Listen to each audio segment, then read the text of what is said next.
बयनिसिमबो आंनि मुङा ईशा ब्रह्म आं सासे प्लेसमेन्ट कोअर्डिनेटर हिसाबै flying route institute of aviation आरो हस्पिटेलिटी मैनेजमेन्टनि हिसाबै मोनसे गोजोनथाव खौरां कैंडिडेट्सफोरनि थाखाय लानानै फैदों। बेनो जाबाय जिदि इमिरेट्स एयारलाइन दङ बे माने दुबाई एयारपर्टनि थाखाय हायारिं खालामनो थांगासिनो दङ केटारिं फ्लाइट केटारिं डिपार्टमेन्टनि थाखाय।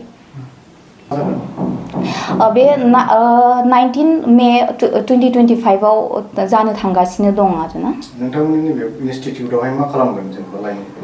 जोंनाव दा स्क्रिनिं माने जानो थांगासिनो दङ बे 5th of May to 9th of May सिम माने सोलिबाय थागोन आरो।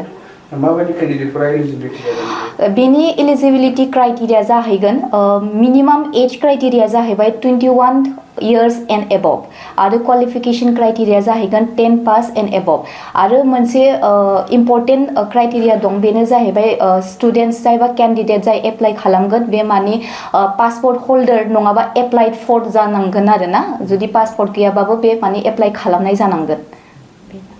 स्क्रिनिंनि थाखाय सार्चफोर दं नामा? स्क्रिनिंनि थाखाय जोंनाव दा बे स्क्रिनिंआनो बुं इन्टारभिउआनो बुं गासिबो माने फ्रि अफ कस्ट जागोन आरोना। जेनेबा स्क्रिनिंनि थाखायथ' जोंनावबो दा जेबो हिडन चार्जबो गैया आरो जेबो माने थाइसेबो बिनि थाखाय माने चार्ज खालामनाय जानाय नङा आरोना। बे गासिबो फ्रि अफ कस्ट जागोन आरो। मेन इन्टारभिउआ बहा आरो बबेयाव जागोन? मेन इन्टारभिउआ दा जाहैगोन सिलिगुरियाव 19 of May आव। ओंखायनो 10 नि सिगां माने माबा कैंडिडेट्सफोरा जाय जाय इन्ट्रेस्ट दङ बे माने जोंनि इनस्टिट्यूटआव फैनानै माने स्क्रिनिंनि थाखाय माने रेजिस्टारबो खालामनो हागोन आरो स्क्रिनिंनि थाखाय फैनो हागोन आरो। रेजिस्ट्रेशन खालामनायनि जितु सुबिदा माबायदि जागोन अनलाइन बा अफलाइन? दा कैंडिडेट्सफोरनि थाखाय जों अफलाइनबो दोनदों अनलाइनबो दोनदों।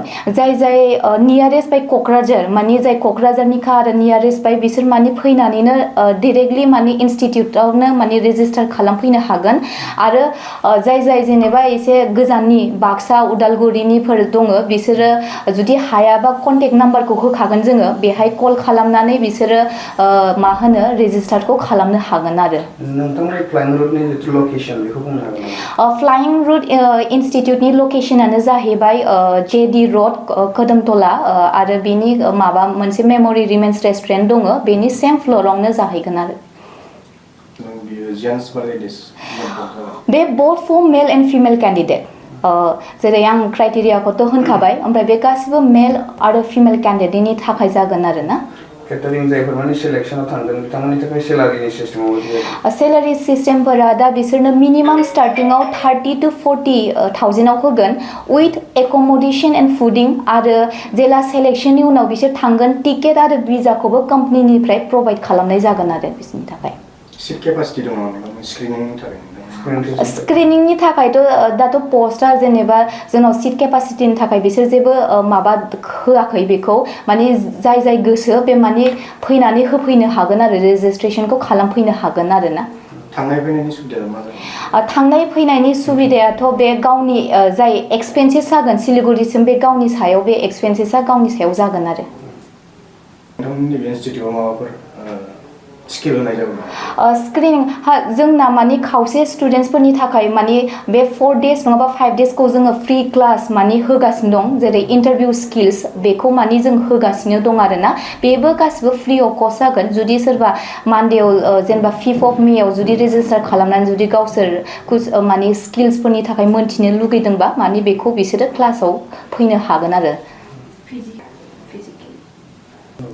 थ' बेनो कैंडिडेट्स जाय जाय इन्ट्रेस्ट दङ बिसोरो डिटेल्सखौथ' कन्टेक्ट नाम्बारावनो जेनेबा डिटेल्स नांगौबा कन्टेक्टआवनो कल खालामनो हागोन बाट बिसोरखौ फिजिकेलि माने मोनसे स्क्रिनिं खालामनायबो जागोन आरोना। मानो होनबा साम आरो क्राइटेरिया दंबावो बेनि थाखाय जों माने फिजिकेलि माने बेखौ स्क्रिनिं खालामनांगौ जागोन आरोना।